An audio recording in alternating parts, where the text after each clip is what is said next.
You wanted the best. You've got the best podcast. The hottest podcast in the world. The Chris Voss Show, the preeminent podcast with guests so smart you may experience serious brain bleed. The CEOs, authors, thought leaders, visionaries, and motivators. Get ready. Strap yourself in. Keep your hands, arms, and legs inside the vehicle at all times, because you're about to go on a monster education roller coaster with your brain. Now, here's your host, Chris Voss. Hi, folks. Chris Voss here from the ChrisVossShow.com. Ladies and gentlemen, there are these things that makes official. Welcome to the big show. As always, the Chris Voss Show is a family that loves you but doesn't judge you, at least not as harshly as the rest of your family. For 16 years and over 2,500 episodes, going on 17 and 2,600. Geez, what more do you people want from us? We're doing 48 shows a month, and we produce stuff like the Netflix of podcasting where you can binge just about whatever the hell you want on the Chris Voss Show. But we love that you guys consume everything. It's either because I'm funny, stupid, or we just have the most amazing guests. Pretty sure it's the amazing guest part. Anyway, guys, welcome to the show. Go to goodreads.com/Chris Voss, LinkedIn.com/Chris Voss, Chris Voss 1 on the TikTok, and all those crazy places on the internet. Opinions expressed by guests on the podcast are solely their own and do not necessarily reflect the opinions of the host or the Chris Voss Show. Some guests of the show may be advertising on the podcast, but it is not an endorsement or review of any kind. Today, we have an amazing young man on the show. We're going to be talking to him about his insights, his new book, and all of that good stuff. Jed Etters joins us on the show. He's the author of the latest book to come out called Shut Up and Win: Strategies to Sell Smarter, Lead Better, and Live with Purpose. Out, I believe it was May 2025. You can check that book out and order it wherever the fine books are sold there on the interwebs in the sky. Jed Etters is a seasoned sales strategist, thought leader, and captivating speaker dedicated to empowering individuals and organizations that achieve unparalleled success in the ever-changing world of sales. With over 2 decades of experience in the field, he brings a wealth of knowledge and fresh perspective to the art of selling. Jed is known for his innovative approaches and strategic insights that have transformed traditional sales methodologies. His practical advice and actionable strategies have empowered countless professionals to break through barriers, drive revenue growth, and cultivate. I'm still learning to talk here this week, folks. Cultivate lasting client relationships. When he's not strategizing the next sales conquest, he enjoys spending time with his family, flying small planes, driving classic cars, exploring the great outdoors, seeking inspiration from the people and places around him. He's always having to connect with like-minded individuals who are ready to take their business to the next level. Welcome to the show, Jen. How are you? Chris, thank you so much. It's a pleasure to be here with you. Big fan of yours. You've written some great books yourself. So there you go. So give us .coms. Where do you want people to find you on the interwebs? Well, I tell you what, you can go to shutupandwin.com. We've got that website. It's got a lot of good extra information, as well as I would say, go to amzn.to if you want to buy the book. Take a look at Shut Up and Win. We're the black and white copy there, and it's packed full of great information. Shut up and win already. Give us 30,000 overview. What's inside the new book? Shut Up and Win. A lot of people will say, hey, Jed, what do you mean shut up and win? How am I going to win by shutting up? And, it really kind of comes down to this. It's really be strategic, think about what you're going to do, and then go out there and do it. Go out and win. And I think that's really the highest, the 30,000 foot level of what shut up and win really means. I need that for my Raiders. We used to subscribe to this thing, just win, baby. And that clearly hasn't been working in the last 25 years. So maybe my first and last Raiders game was in person in Oakland. Oh, did you? My last one in Oakland was one with San Francisco versus the Raiders. And it was like being on a prison yard of fights and danger. I accidentally wore a brown shirt. Oh, wow. And I had never watched football before live, and they were playing the Browns that day. So after getting my life threatened a few times, I bought a Raiders shirt and survived the rest of the game. Yeah, that's what I would have done too if I'd been. San Francisco, they have a rivalry that's evil, but man, I've never been so afraid in my life than the time to a Raiders game. And I was a Raiders fan. That's the thing. I had big giant men. One guy, I had some fries. And he walked by, and I'm 6'2", and he's huge, and he's little to a friend. He goes, "Them fries pretty good?" I was like, "Yes, sir. You can have it if you want." Anyway, don't worry. So you wrote this book. Is this your first book? This is my very first book. It took me a little bit of time. It took about 5 years. People asked me, they said, "Jed, did AI write that?" And the simple answer is, when I started writing this, AI wasn't even really a thing. So no, it wasn't. There you go. It was written exclusively by me. Wasn't it sad people have to ask that question nowadays? But I'd be kind of insulted too. So shut up and win.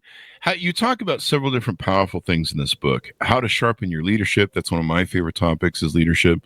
And how to make better decisions under pressure. We're dealing with a lot of pressure these days in 2025. We got tariffs and we got all sorts of weird stuff going on economy-wise and costs and stuff. How do we deal with this? How do we sharpen our leadership and make better decisions under some of the change? AI is another big change that's happening in 2025. Yeah, and I think, Chris, you've written books about strategy. And so, I think you're one of the better strategists. But I tell you what, one of the big things that people can do is hit actual situations head on. When we run away from situations, from difficult conversations, from difficult issues, then they have a way of chasing us down. And it's a lot more painful when we have a situation hit us than it is if we attack that situation. So when we're talking about leadership, it's everybody below us is looking for us to lead the way to success for them if we're talking about in business. So I think that's a real key, is being willing to do the hard things and hitting them head on. How has sales changed, do you think? You've been writing this book for 5 years. Now we have, AI ads systems. We have, all sorts of different technology. A lot of stuff has changed from the old days of I don't know about you, but where I grew up, where you had to go out and knock on doors and handshake the buyer for the business, and sometimes you had to bring them little trinkets to build rapport. I remember handing out slinkies and notepads. Yeah, I remember doing that. I was a kid in KAR products, and I would have to go sell products to blue collar places like welders and truck stops, and there was tools that we would sell. But yeah, we'd give out those pads and little screwdrivers that have our name on them and shit. Yeah.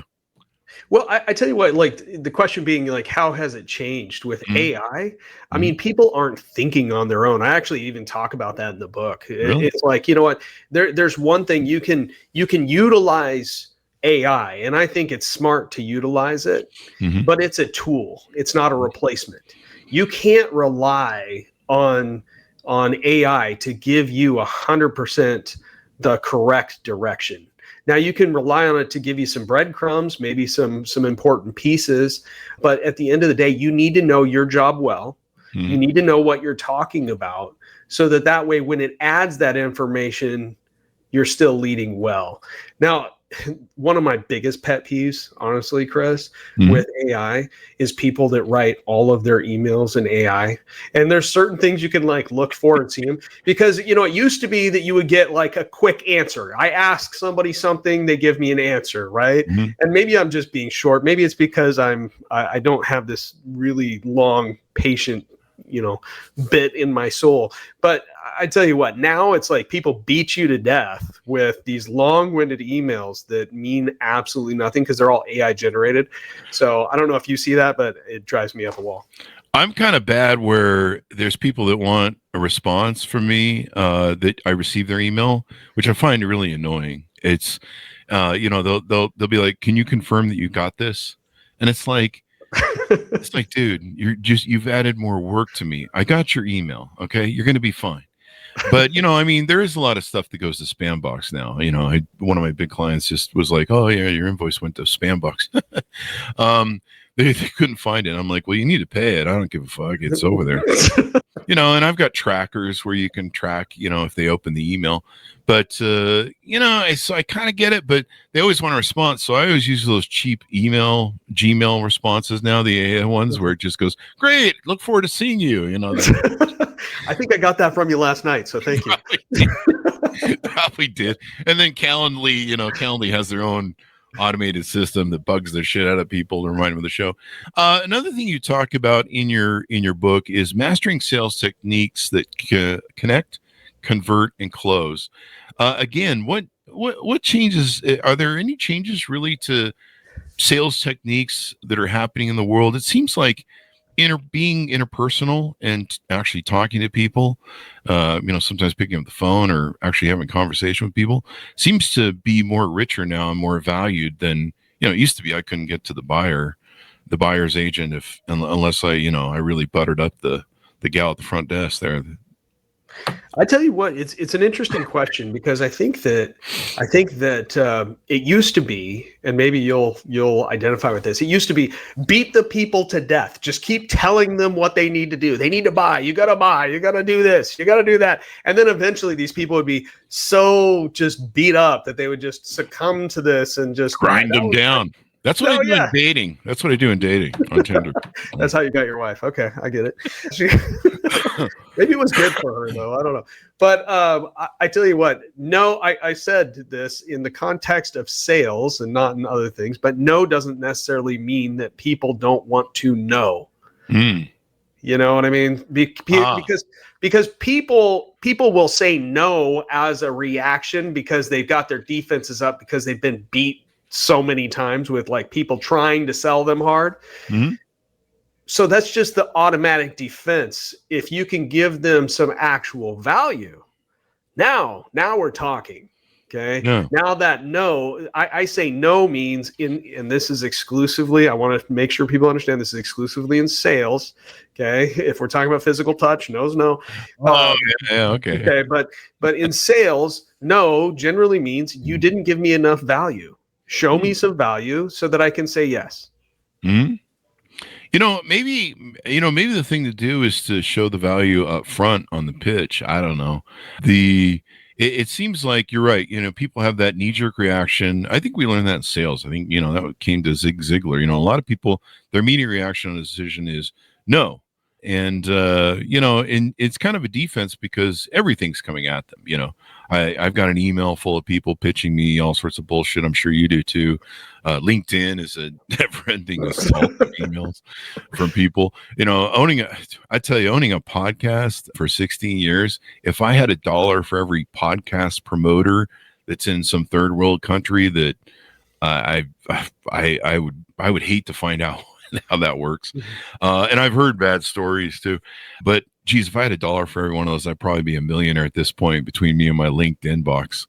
And so it's crazy out there. And so yeah, people I think do it, but I think more so you've really got to show I think, and I could be wrong on this, but I think you have to anticipate the value of what stuff is, and show them what the value is before they have to say no. I don't know. I think you're absolutely right. You almost have to predetermine their objections. And we're also talking about sometimes maybe you don't know what it is that would be valuable to them right away. Mm. So let's say you pitch the wrong thing. You pitch a blue car, they want a red car. You pitch a 2-story house, they want a 1-story house. You pitch the green shirt, they need a yellow shirt. You have to take another run at it, is what I say. And the thing is it really comes down to listening, okay, to hear what it is that they want up front. But sometimes, especially with people that maybe aren't experienced in sales, they go in with this pitch thinking that they've got the right thing. And so people will just automatically say no. That doesn't mean they don't want to know. You just probably hit on the wrong thing. Yeah. Yeah. You probably just, they want red or a different color. And so many people nowadays, I don't know if this is a thing for you to talk about in the book, but so many people nowadays, they don't build rapport first before they pitch. That's a lot of stuff I get on my LinkedIn.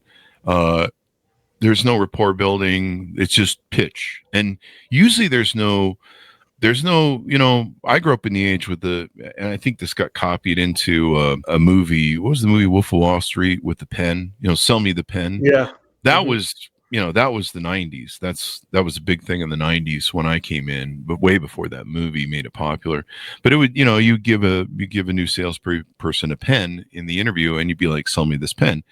And any good sales guy knows, you compile the features and then you compile the benefits that are tied to those features. It has this ergonomic, perfectly handheld thing, and that's designed to make it comfortable for long hours of writing or spending time with it, or just ease of writing, all those sort of things that, you come up with in sales.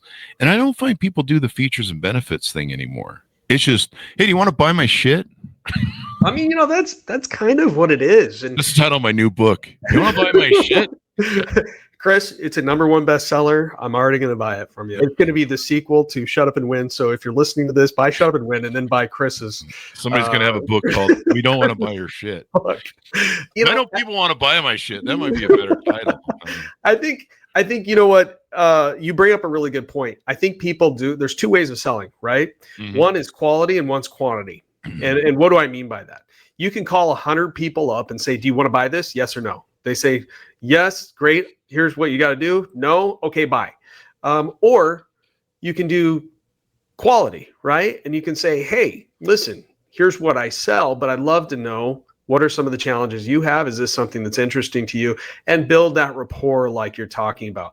And I believe that if salespeople today, if they actually took the time, they would get twice as many sales because they'd build that rapport that you're talking about. They'd find out the values. And what happens when you add value to other people, Chris? They tend to buy, or they tend to invest in it, right? Well, and they tell people, right? No, they tell other people because the thing is like, you go, you add value, and then people go, wow, you know what? Chris really added a lot of value for me. You should talk to Chris. Mm-hmm. And so it's just kind of this giving mentality that really works. But when you don't have time, and that's the problem, is we are all so rushed. Yeah. We barely have time, and everything is a time suck. Especially, I mean, we're talking about it right here. How many emails do you get a day that you just have to delete? Yeah. It's an insane amount. So, and evidently there's a lot of money. I don't know how America missed podcast promotion, but we get a lot of it. I mean, we've been doing this for 16 years now, 2,500 episodes. It's a long time. And so they love to hit us as a top podcast. They love to just bang my LinkedIn, and they hunt me down on every available email or access point. So the fan pages on Facebook, the groups on Facebook, they hit the Chris Voss Show like everywhere. It's insane. Even like the Chris Voss Show LinkedIn. The other day I checked into our LinkedIn, the Chris Voss Show podcast page on LinkedIn, which, you don't really get into the emails unless you go into that area. Yeah. And there was like a flood of them that I hadn't seen in there. I was just like, oh my God. So you talk about another thing that's in here, building unshakable confidence and emotional discipline. Sounds a little bit maybe like stoicism there. But tell us about that. I think a lot of people, maybe that's the problem in sales. They're not that confident, maybe. I don't know. You know what builds confidence most of the time, Chris? Kicking people's ass? No, winning fights. That'll build your confidence. Winning fist fights? It's knowing what you're talking about. Right? What? Yeah, right. Got to do that too? Yeah, I mean, you're a negotiator. You still are. That's what you do on a daily basis, right? But here's the thing: if you know what you're talking about, all of a sudden you're confident, right? Because no matter what somebody says, you know the truth, right? Mm-hmm. Well, a lot of times confidence comes from incompetence, or I should say. Being afraid comes from incompetence, right? Yeah. When you're not, when you have that confidence, it's because you are competent. Let me correct myself on that. The thing is that if we want to build confidence, we need to do the basic things so much that we don't even have to think about it. It becomes second nature to us. Mm-hmm. And I think that's how you get unshakable confidence. And then here's the other thing is, you know what? We become, I say, success comes in pinches and teaspoons, not cups and quarts. And I say that in the book. And really, what am I saying by that? We're going to all make little tiny bits of progress typically. You don't make these giant leaps. Everybody thinks that there's just this one secret thing. You know, it's like you woke up one day, Chris, and your show was just amazing. It's been 16 years, right? That's pinches and teaspoons, right? That's not cups and quarts. And I just think that, you build that resilience over time when you have that experience. So let's talk about some of the things that you have on your website at shutupandwin.com, and tell us about some of the offerings you have there, some of the things people can work with you on, hire you for, et cetera, et cetera. Well, I tell you what, one thing that's really worked well for people is, you get a sales group. You have a group of salespeople. Maybe they're floundering. Maybe they're new. Maybe they're wanting to be much improved. Let's say that. Is that a nice way of saying that? No. So basically make them less stupid. Is that what you? Yeah, whatever it is. Let's say that they lack strategy in the way that they need to. People will have me come in. That's one thing they can do. They can have me come in and provide some structured things that will help that sales crew go out there, kick butt, take names, go out there, really make a name for themselves, but really build the confidence that they need to succeed. The other thing that people can hire me for is they can hire me to be a keynote speaker. Always happy to get up in front of the crowd, get people motivated, get them going in the direction that's going to be helpful for that business, and just get people the strategy. One thing that's really tough is so many people say out there, and maybe you've heard this before, Chris, I don't want to speak for you, but I just care. And so I want to do this because I like people, or, whatever. The tough thing is for the people like me that really do want to just see people succeed. That's a sincerity thing. Like, I truly want to see people succeed. And I get a lot of satisfaction off of seeing people go out there and do things. And so, and then people can hire you one-on-one as well too, right? Yeah. We can set up a coaching schedule, and, I forget coaching, mentorship schedule. I think a mentor is a little bit different than a coach. And I think of myself more as a mentor. I noticed too, there's some extra bonus materials on your website. Looks like you've got some articles and then some downloads. Tell us about that. Yeah, well, one thing that we talk about is, there's this voice in your head, right? I've got 6. There's 6 voices in your head. Some of them are nice. Some of them aren't, right? There's one that says kill, kill, kill. The judge says I can't use it anymore. So. You're like, I try not to listen to that one. Try. Depends on which Friday we're on. You got a barbecue too, right? Yeah. So that way you can just put it on the barbecue immediately after. There's a lot of holes in the backyard. Let's put it that way. Okay, well, that's good. What's your address? Because we're going to call we'll call the authorities. I tell you what, you might be back there too. No, I'm just kidding. People, don't do that. These are jokes. Please don't. Yes, please don't go to Chris Voss's house at 1212. No. don't wander in the backyard. Yeah, at least anything that's got newly overturned grass. So exactly. Actually, look for the greener grass. Yeah, look for the greener grass. That's two things there. But did we make sure the metal was off those? Anyway, yeah. I saw a funny thing today. I'm sorry to sideline this or to segue off this, but that's okay. But somebody was writing, hey, why you shouldn't buy plastic skeletons? There's plenty of skeletons out in the world you can use for Halloween. They're probably buried in your backyard. And I was like, oh yeah. Anyway, sorry to stop what you were talking about. That's an interesting one. I haven't heard that one. It's Halloween end of this month. So I live in California, so that's probably true. Yeah. Probably somebody in there. I live between Nevada and Utah, so we've got the desert. You just go out in the West Desert, and there's skeletons in the desert for sure. Yeah, which mob guy was this? Exactly. Yeah, exactly. You one of the things you talk about is living with purpose, clarity, and resilience, and you mentioned too the emotional discipline part, emotional intelligence. I think that's a really important thing. More people need to have now today. We live in this kind of victimhood competition environment where it seems like, more people, I don't know, buy my product. I'm broke and I got to feed my kids. I don't know. I see some of that on the Cash apps and some of the singles groups. So talk to us about this emotional discipline. Is that emotional intelligence and levels of that you're talking about? And how do we develop that winning mindset? Well, I tell you what, I had a client of mine that went and came to me and he said, Jed, you know what? I reached out to one of these people that I wanted to work with and they didn't respond. Mm-hmm. And so I just gave up. And he goes, and I read your book and there was a piece about a convincer number. And in the book, I talk about a convincer number, and that is, that most people have a convincer number of 3. So they have to hear things 3 times to be convinced that they should do something, right? There's people that have a convincer number of 1. There's there's some people that are never convinced, right? And I talk about how to deal with that. So he goes, I read that, Jed, and I thought, you know what? Maybe this guy's got a bigger convincer number. So he emails him back and he goes, you know what happened, Jed? This was amazing. He's like, he got back to me. I guess he was a 2-time convincer.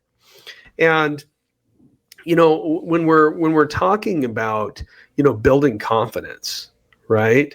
Sometimes it's just having a little extra guidance, a little extra push in the right direction. And that's where I go with Shut Up and Win. It's really about mentoring people to be strategic so that way they can overcome a lot of the hurdles that they're having. A lot of the hurdles that they're having are really self-inflicted.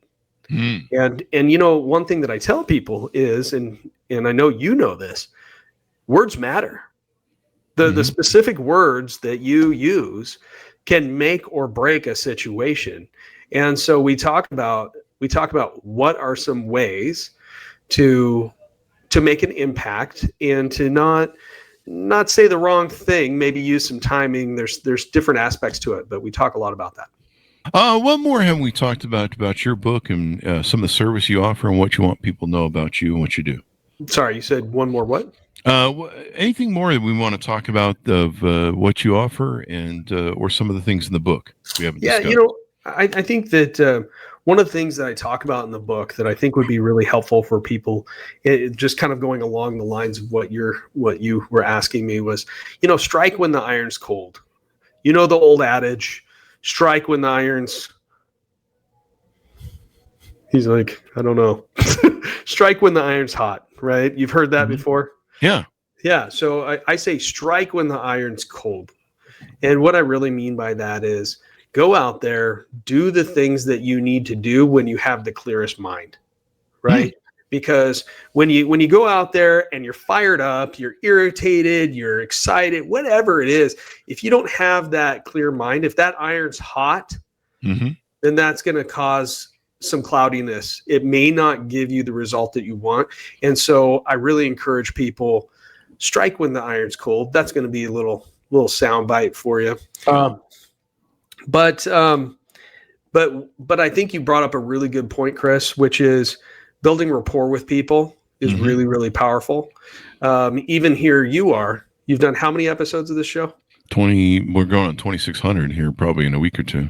2,600. And most people would probably assume, hey, you know what? Chris doesn't have the time to talk to me, but you're sitting here going, so many people pitch me so hard. I wish they would take the time to build a little bit of rapport. Yeah. This is kind of different, the show, but we get like hundreds of proposals a month to come on the show. And we only do so many shows, but we do more shows than anybody. Nobody does 48 shows a month because they're smart. Our consumer base just eats it up. They love it. They consume 96% every show. And I think the 4% is them hearing me start to rap and they go, next show, and they skip. But, you got to, and that's really podcasting. You've got to feed the audience because if you don't, they wander over to my show. But yeah, it's, I see that on Instagram or just anywhere I go.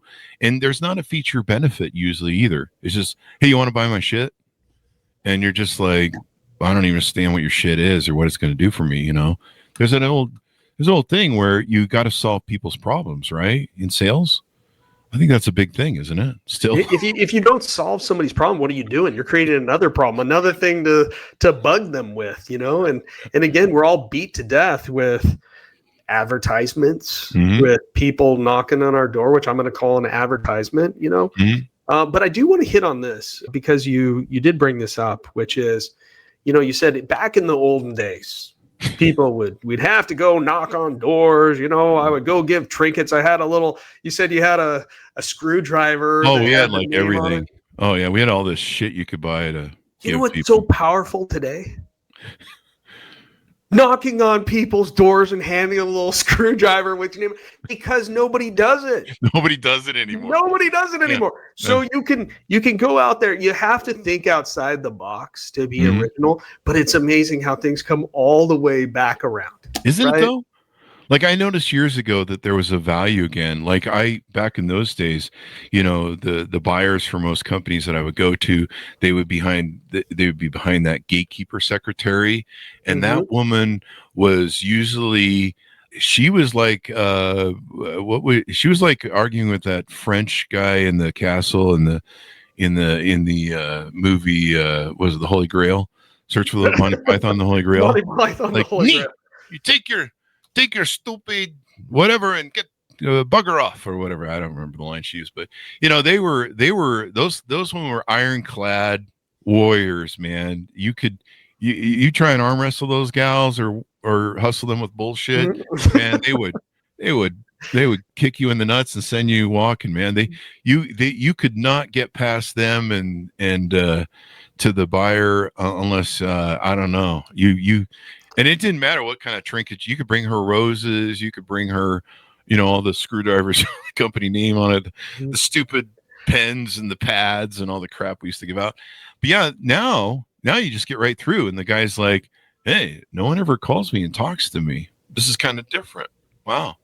It's amazing how just being human,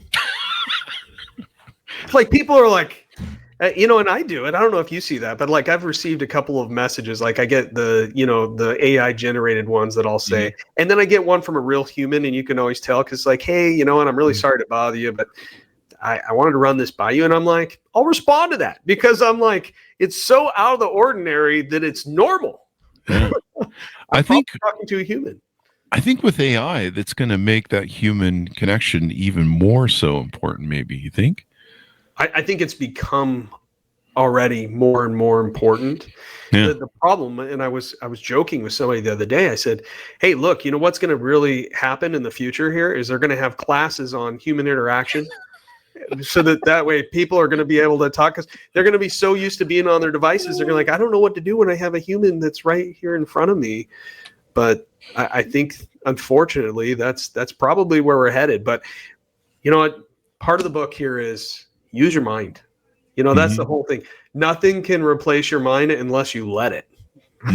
and it's like the rest of your body. If you don't use your legs, they're going to grow weak. If you don't use your mind, it's going to grow weak. Stay strong. Be smart about things. I haven't yet met someone, and maybe you have, but I haven't met someone that said, Jed, you know what? I just don't want to be very successful in this role. That's interesting. I think more and more the interpersonality or interpersonal action of people and the features and benefits. I mean, that's really the big thing. Like, it's like, it seems like a lot of the pitches that I get are all about them and not me. What is this going to do for me? And instead, it's just, I mean, really most of the pitches I think if I pulled them off of LinkedIn are like, the basic benefit is your money goes into my bank. Daryl, the basic benefit is that I feel really good about this. Yeah. I'm selling this product and you should buy it. And you're like, what is the benefit to me again? This ties into one of the things that I talk about in the book. It's take I and me out of the conversation. There we go. So what's really interesting, if you try to have a conversation, and I would challenge you to do this, try and take the word I and me out of that conversation the whole time and replace it. So what's a good replacement to use? I would like you to buy this. Something that I've seen that's a value for people like you is this product. And here's maybe the ways they've benefited. You know, Here's some things that benefited other people. Perhaps it would benefit you. I don't say it's going to benefit me. I don't say, to me, you should buy it because I think it's great. Mm-hmm. You know, and the second that you use I and me, then it's just like you said, right? You're reading all these posts, and it's like, this just benefits me, and it's not, how does it actually benefit you?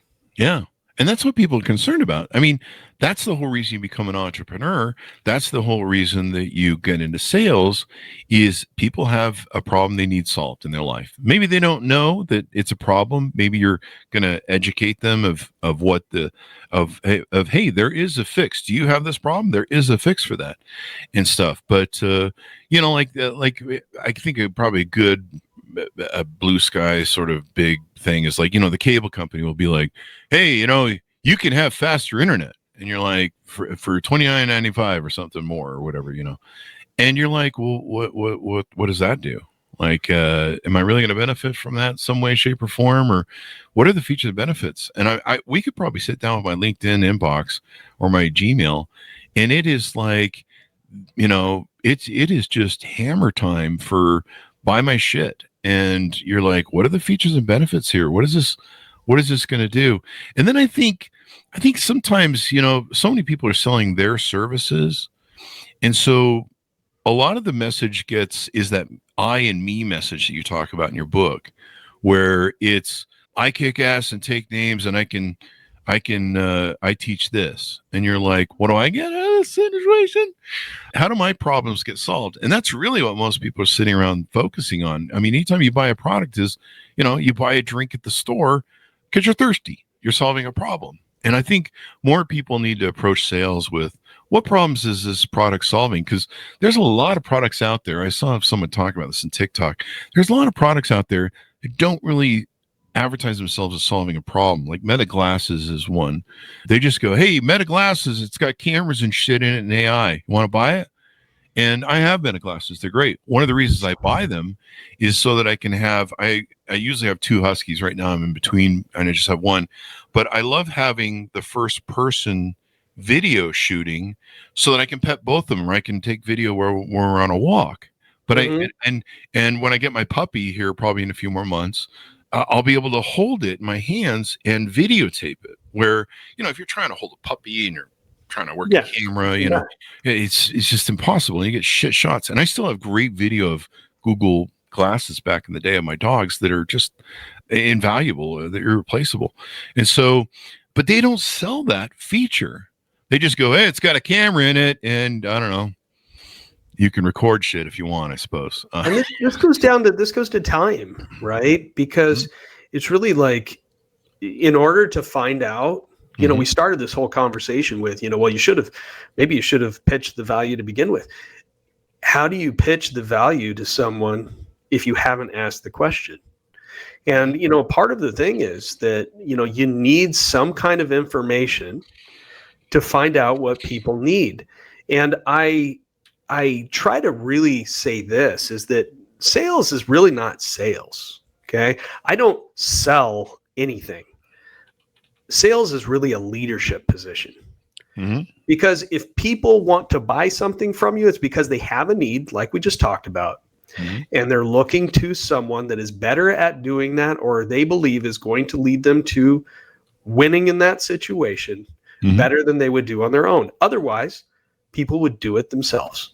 Yeah, they would. Well, this has been a great discussion. I love this discussion we've gotten into about features and benefits. Hopefully remind people to, you know, maybe improve their things, you know, ask people, you know, in my sales organizations, we always ask the question, what are you trying to accomplish when we sell people? And that's the very first question I demand has to be asked. And boy, anytime they don't ask that question, we sometimes end up down the road where the person's like, this is what I wanted. I didn't want this. I wanted that. You know, when we had the mortgage company, it was like somebody every now and then would ask for a 15-year, but most people ask for a 30-year mortgage. And, you know, the salesperson didn't ask the question, because we do recordings and monitor calls and stuff. And, you know, usually if I walk the office and I heard somebody saying that, I'd be like, you're not saying my line. And so they wouldn't listen to what the client wanted. They'd assume what the client would want because they didn't ask, what are you trying to accomplish? And it's a better version of the, how can we help you? Everyone hates that. And they have that knee-jerk reaction to that we talked about at the beginning of the show. But establishing what people want to accomplish, what problems they're trying to solve, I think is really important. It's the most important if you're going to lead people to success. Yeah. Or if you're going to be an entrepreneur. I see a lot of products that I've seen, over decades of experience, especially stuff out of Silicon Valley that has been pitched at me, that you look at it and you go, what is this? Who is this trying to solve the problem? Like, I don't know. We got some VC money and it sounded like a good idea at the time. And you're just like, okay, have fun with that. So as we round up the show, it's been wonderful to have you on, Jed. Give us your final pitch out for people to pick up the show, how they can reach out to you, order up your services, engage with you, find out more data if they need to, et cetera, et cetera. I would say this, ask yourself this question or these questions, am I producing the results that I want? Could I use some additional strategy? Can I maybe reach new heights with some guidance, with a mentor? And one of the great things that you can do is you can go to Amazon, you can buy Shut Up and Win, take a look at the book. I have it in Audible. It's probably very torturous because I'm the one who actually spoke in it. So you're going to have to listen to my voice the whole time. You got a great voice. I joke. It's I try to be very engaging. I try to be to the point, and it's 25 plus years of hard learned experience that you can benefit from. So you just don't have to experience the pain and the agony of learning how to do things the wrong way, so that you can figure out how to do it the right way. So I'll leave it on that. Like, there you go. Take a look at this book. If it's right for you, buy it. Mm-hmm.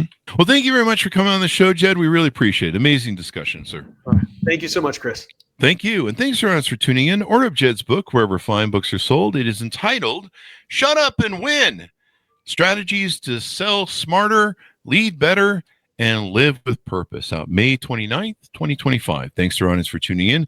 Go to goodreads.com/Chris Voss, Facebook.com/Chris Voss, LinkedIn.com/Chris Voss. If you're a podcast promoter, I don't need your services. Thank you. And all the other groups and stuff for me and the Chris Voss Show on the interwebs. Thanks for tuning in, everyone. Be good to each other. Stay safe. We'll see you guys next time. And that should have us out.